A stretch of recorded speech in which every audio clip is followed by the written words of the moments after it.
mjaftohemi vetëm me notat diplomatike, kur justifikohet pastrimi etnik.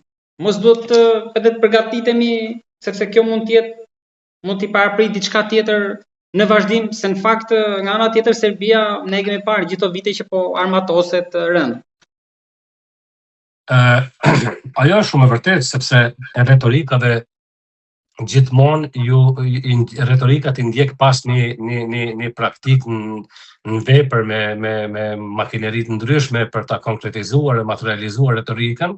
Mirë, po në këtë rast në Kosovë mendoj që nuk do të mund zbatohet për faktin se të paktën derisa janë amerikanët, këfori, po unë me theks veçantë them amerikanët, në Kosovë është e pamundur që Serbia të guxon të nisë një luftë me Kosovën, po megjithatë ne duhet gjithmonë të jemi të përgatitur sikur lufta ndodh nesër dhe të punojmë sikur lufta do të jetë kurrë, është nga të tjerët dikur, dhe ne duhet të jemi të përgatitur në çdo kohë, po fatkeqësisht ne jemi shumë të papërgatitur për këtë, sepse të gjithë potencialin që kemi jemi duke shpenzuar mes vete për tema lidhje pa lidhje, po megjithatë kombi jon ka dëshmuar në përkohë që ka djem zot që din të vajza, burra e gra që din të aktivizohen me njëherë dhe të mbrojnë vendin, po nuk është e mjaftueshme. Jo, ne tani duhet veprojmë si shtete dhe si komb.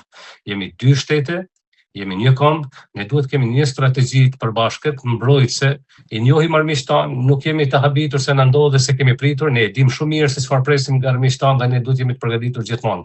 Megjithatë nuk mendoj se Serbia ka forcë të guxon të nisë një luftë të re me Kosovën, të paktën përderisa amerikanët janë aty dhe natyrisht këfori NATO, nuk mendoj që ata munden, po gjithmonë mendojnë atë. Shqipëria, Tirana, mund të kishe shkuar edhe më shumë, ta kishe shpallur në ngrata, siç kërkon opozita në Tiranë dhe një pjesë e partive politike, apo me këtë notë?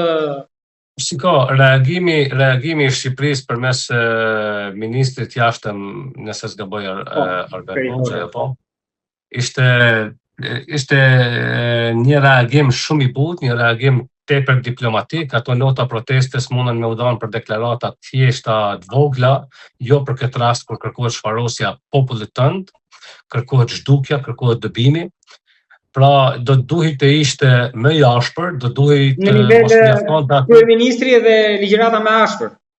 Do duhet kërkohej, do duhet të trokitej dhe të dridheshin pak dyert e Brukselit dhe të kërkohej edhe mbledhje e Këshillit Sigurimit të OKB-s, pse të mos kërkojë kur Serbia kërkon për gjërat më të vogla dhe Këshilli Sigurimit e ka obligim duket të mbledhet kur kërkon një antar i Këshillit, po nëse ne nuk kemi si antar të Këshillit, kërkon të paktën bën not proteste edhe në OKB dhe të mos ndalet, të paktën të mos ndalet me një deklaratë, po çfarë i themi Shqipërisë ne sot, kur në Kosovë nga kryeministri i Kosovës, nëse nuk gaboj ende s'ka asnjë deklarim.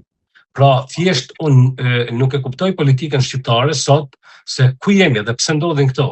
Unë nuk e di se me çka merret kryeministri i Kosovës sot, pas kësaj deklarate për dëbimin e popullit të Kosovës, për zhdukjen e popullit, dhe ai nuk ka një deklarim, atëherë çfarë kërkojnë nga Shqipëria. Megjithatë, nuk e shfaqsoj politikën shqiptare sot që mjaftohet me një deklaratë të shefit diplomacisë shqiptare, që një deklaratë krejt thjesht, një as not proteste nuk mund ta quaj. Thjesht është dash bëhet më shumë. Nga shtetërore që akoma nuk është konstituar kuvendi, janë ndërprerë edhe negociatat bisedimet mes vetëvendosjes Kurtit dhe Avdixhikut, ka kaluar në nivel partie, pra projektorët janë drejtuar aty. Po, ndërprerja e dialogut mes LDK-s dhe vetëvendosjes nuk është ndonjë humbje e madhe, sepse ne e dim shumë mirë që nuk do të prodhonte asnjë rezultat. Kjo është e qartë, kjo është një vazhdimsi e vitit 2025, kur kanë pas me dhjetra takime dhe gjithmonë i quhenin takime konstruktive dhe në anën tjetër ishin destruktive, jo konstruktive. Sa i përket brenda LDK-s, mua nuk më pëlqen kjo që po ndodh aty për faktin se kanë vepruar në LDK si i ri para lufte, dhe ka qenë lëvizje mbar popullore, secili prej neve ka kujtime dhe emocion aty, kemi shumë miq për brenda, ka shumë patriotë aty brenda, po unë mendoj dhe guxoj me thënë që aty ka edhe parashutistët dhe aktivistët real e kanë një luftë të kahershme për brenda, pavarësisht që si parti që ka qenë parti intelektuale dhe s'ka qenë parti e stilit vetëvendosjes, ata kanë ditë të mbajnë atë, të ruajnë, të kalojnë situata, dhe nuk mund të themi se s'ka qenë parti shtetëformuese, është shtetëformuese dhe kanë ditë të kapërcejnë situatat. Po si duket tani nuk ka hapësirë të kapërcimit situatave dhe nuk mund t'ja hedhin fajin askujt, se unë po shoh deklaratat njerëzve që thonë po sulmon vetë vendosje, po sulmon PDK-ja, po sulmon ai tjetri. Sulmimi është i karaktereve të ndryshme për brenda, i dy rrymave të ndryshme, rryma reale LDK, që kanë vepruar ndër vite e dekada, dhe rryma e parashutistëve dhe karrieristëve. Aty ka dhe parashutista dhe karrierista. Unë nuk du ta sulmoj Lumir Abdigjikun sepse nuk kam asnjë arsye, mirë, po për shembull Lumir Abdigjiku ka shkuar nga një shoqëri civile edhe të shkon si parashut bëhet kryetari i veprimtarëve që kanë bërë gjallë, që kanë sakrifikuar, që kanë vuajtur dhe të mos i përfill, nuk shkon ajo. Ose anën tjetër Vjosa Osmani, e cila ka shkatruar për brenda, sepse ajo kur ka shkuar LDK ka shkuar vitin 2007. Një vit më vonë, do të thotë masi që ka vdek kryetari historik Ibrahim Rugova, dhe ajo thirret në rrugovizëm. Unë në radhë parë nuk e kuptoj çfarë rrugovizmi ka pa ajo dhe çfarë rrugovizmi ka ndjek ajo. Dhe për shembull, nëse ka ndjek rrugovizëm, Rugova ka qenë edhe tolerant dhe bashkëpunues. Kjo nuk ka qenë as tolerant as bashkëpunuese.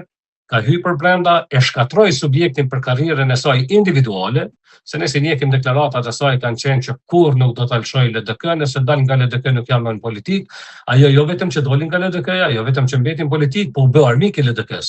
Dhe tani u kthy për brenda, antarët e serioz të LDK-s nuk mund të kenë shpresë prapë të Vjosa Osmani. Si mund t'i besohet njeriu që të tradhton një herë? Nuk mund t'i besosh një shoku që të fut thikën një herë dhe pastaj u bëm shok prap. Nuk shkon kjo.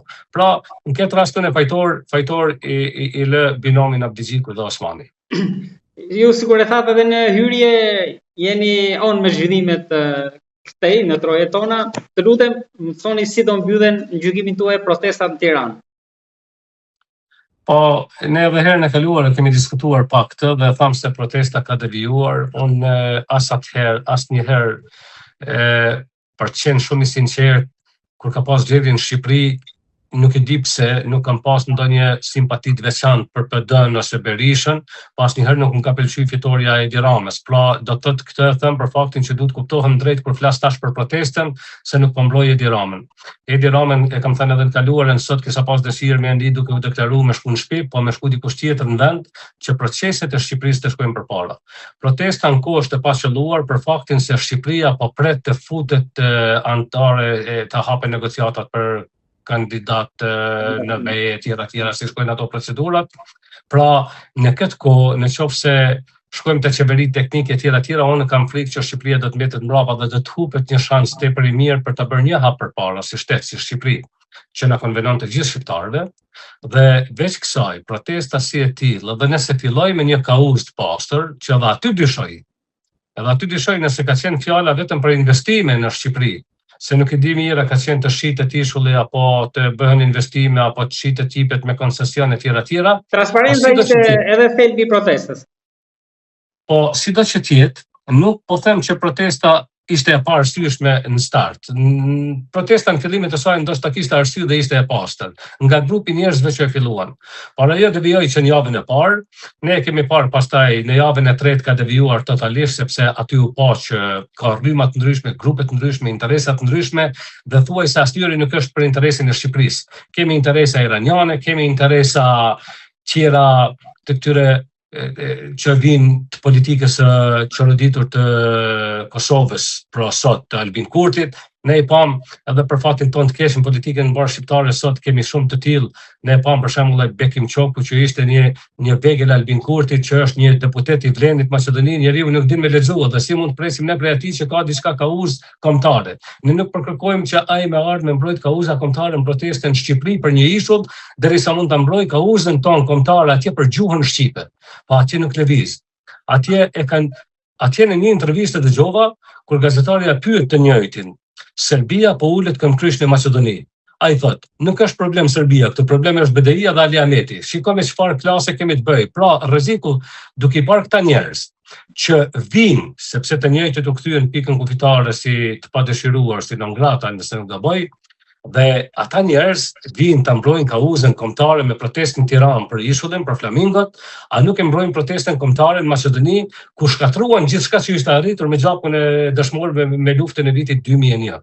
Pra, protesta ka devijuar, protesta është e papastër, protesta është e infiltruar me grupe të shumta, dhe mua më vjen keq kur po shoh tani që po kesh përdoret edhe mërgata e pastër, sepse unë e di, duke u bazuar nga vetja, unë e di që shumë shqiptarë në Mërgat janë adëtar me shpirt. Ata manipulohen lehtë se nuk janë gjendje të hyjnë, ta analizojnë që nga e para atje, po për çka është protesta? Për ta mbrojtur Shqipërinë, nuk jemi në shitje, dhe ata dalin të gjithë tani dhe kundër shtetit, kundër qeverisë.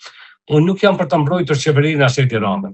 Nuk më vjen keq nëse Edi Rama dhe ajo qeveri shkon në shtëpi sot. Më vjen keq në ngecjen e hapave drejt BE-s, në ngecjen e hapave të Shqipërisë, dhe më vjen keq që njerëzit e sinqert po manipulohen, po torturohen duke nxjerrë protesta për qëllime të dyta të disa grupeve aty. I kemi thënë edhe herën e kaluar, tani ta doli ishte Iqbal Huduti, Dritan Goxha e tjerë që janë një farë me element që mbrojnë interesat e Tiranit, që janë kundër shtetit tonë.